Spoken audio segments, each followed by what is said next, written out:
Hi everyone, నేను మీకు ఈరోజు ఇంపార్టెంట్ అయినటువంటి కరెంట్ అఫైర్స్ గురించి చెప్పబోతున్నాను. మీరు ఈ వీడియోని మొదటి నుండి చివరి వరకు ఎక్కడ స్కిప్ చేయకుండా చూసినట్లయితే ఈ కరెంట్ అఫైర్స్ మీకు అర్థమవుతుంది. అలాగనే ఈ వీడియో మీకు నచ్చినట్లయితే లైక్ మరియు సబ్స్క్రైబ్ చేసుకున్నట్లయితే డైలీ కరెంట్ అఫైర్స్ మీకు నోటిఫికేషన్ రూపంలో అప్డేట్ అవుతూ ఉంటాయి. ఇటీవల ఏ జంతువు కిర్గిజ్స్థాన్ జాతీయ చిహ్నంగా ప్రకటించబడింది? మంచు చిరుత. Chip war the fight for the world's most critical technology రచయిత ఎవరు?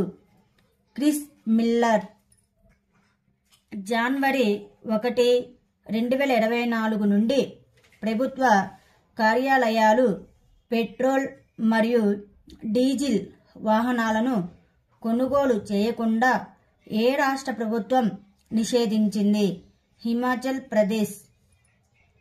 జోసురబల్పిన్ ఇటీవల కనుగొనబడిన సమ్మేళనం వైద్య ఔషధాల్లో ఏ వర్గానికి చెందినది? యాంటీబయోటిక్. న్యాయ విచారణలో ప్రభుత్వ అధికారులను పిలిపించడం కోసం ఇటీవల ఏ సంస్థ ప్రామాణిక ఆపరేటింగ్ విధానాన్ని జారీ చేసింది? Supreme court of India. భూమి సూర్యునికి దగ్గరగా ఉన్నప్పుడు బిందువుకు ఖగోళ శాస్త్ర పదం ఏమిటి? పెరిహెలియన్. ఇండియన్ ఆయిల్ కార్పొరేషన్ ఇటీవల ప్రారంభించిన అసనోట్ పైప్లైన్ టెర్మినల్ ఏ రాష్ట్రంలో ఉంది? తమిళనాడు రాష్ట్రం. నిక్కీ నివేదిక ప్రకారం 2023లో మొత్తం ప్రారంభ పబ్లిక్ ఆఫర్లలో ఏ నగరం గ్లోబల్ లీడర్గా నిలిచింది? ముంబై నగరం. భారతదేశంలోని మొట్టమొదటి బాలికల సైనిక పాఠశాలను ఇటీవల ప్రారంభించిన నగరం ఏది? బృందావన్.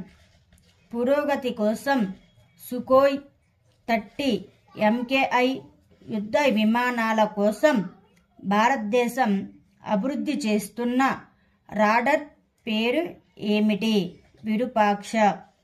2024లో 108 వేదికలపై ఏకకాలంలో అత్యధిక మంది వ్యక్తులు సూర్య నమస్కారం చేసిన రాష్ట్రంగా గిన్నిస్ రికార్డు సృష్టించిన రాష్ట్రం ఏది?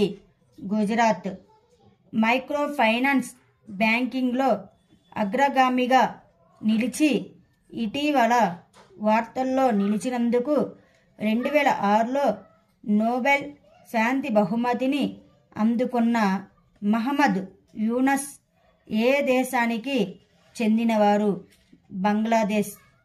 భారతదేశంలో ఎలక్టోరల్ బాండ్లను జారీ చేసే సంస్థ ఏది? State bank of India.